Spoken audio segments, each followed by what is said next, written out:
Salut tout le monde et bienvenue à la vidéo où je corrige la page 258 dans notre manuel.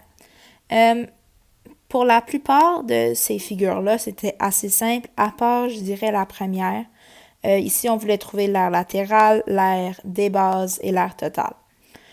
Pour la premièrement, c'est important de savoir quelles figures sont, c'est quoi les faces qui représentent la base du prisme. Et ce sont les deux trapèzes sur les côtés. Ça, ce sont tes bases. Et donc, toutes les faces latérales, celle ici, celle en bas et celle derrière, ce sont tes faces latérales. Et moi, ce que j'ai fait, c'est que j'ai trouvé l'aire de chaque face latérale, il y en a 4, et je les ai additionnés ensemble. Vous pouvez voir que j'ai mis des numéros. La première face que j'ai calculée, c'est celle sur le dessus. C'est un parallélogramme, donc c'est 75 par 28. La deuxième face que j'ai calculée, c'est celle de derrière. Et celle derrière, c'est un parallélogramme, encore une fois. C'est 75 par 66. Et je sais que ce côté-là, c'est 66 parce qu'il y a une petite flèche. Celle du bas, c'est la troisième que j'ai calculée. Encore une fois, c'est un parallélogramme. Et c'est 75 par 28. Et je sais que ce côté-là mesure 28 parce qu'il y a une petite ligne telle quelle que le côté ici. Et la dernière que j'ai calculée, c'est celle du devant, ici.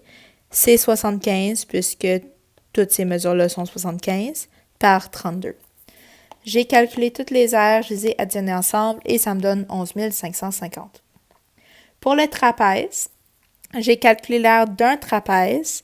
Je vous rappelle, c'est ce trapèze ici, ou même celui-ci, ça ne dérange pas. La formule d'aire d'un trapèze, c'est grande base plus petite base fois la hauteur divisé par 2. La grande base, c'est ce côté-là, qui mesure 66. La petite base, c'est celui-là qui mesure 32. La hauteur, je vous rappelle, ça doit être perpendiculaire, ça ne peut pas être en diagonale. Donc, c'est 22,2 et tout ça divisé par 2. Et donc, l'aire d'un trapèze, c'est 1087,8, mais j'en ai 2. Donc, j'ai fait x2.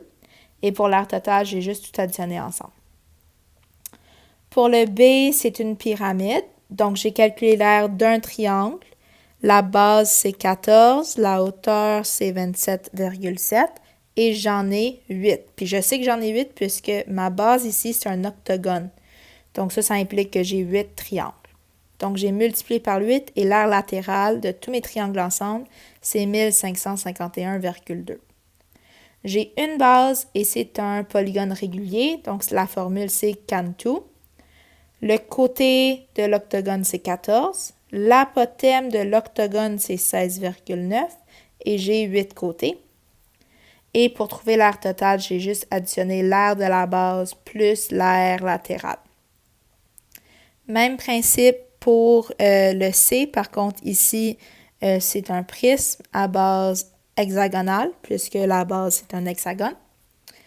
Mes faces latérales, ce sont des rectangles. La base du rectangle, c'est 7 et la hauteur, elle est de 25 et j'en ai 6 puisque ma base, c'est un hexagone. Et puisque ma base est un hexagone, j'utilise Cantu encore une fois. Le côté de l'hexagone, c'est 7. L'apothème, c'est 6,062 et j'ai 6 côtés. Mais ici, ce qui est différent du B, c'est que c'est un prisme. Donc ça implique que j'ai 2 bases. C'est pour ça que j'ai fait x2 ici. Par la suite, je les ai additionnés pour trouver l'aire totale. Et le D, c'est mon cylindre. Je vous rappelle, le cylindre, c'est le seul où il y a vraiment une formule pour l'aire latérale. C'est 2 fois pi fois r, qui est la circonférence du disque, fois la hauteur du cylindre. Ici, on me donne le diamètre qui est de 22, donc je le divise par 2 pour obtenir 11, et je remplace. Ici, mes réponses, ce sont des égales droits, c'est pas arrondi. Donc, j'ai écrit ma réponse avec le pi.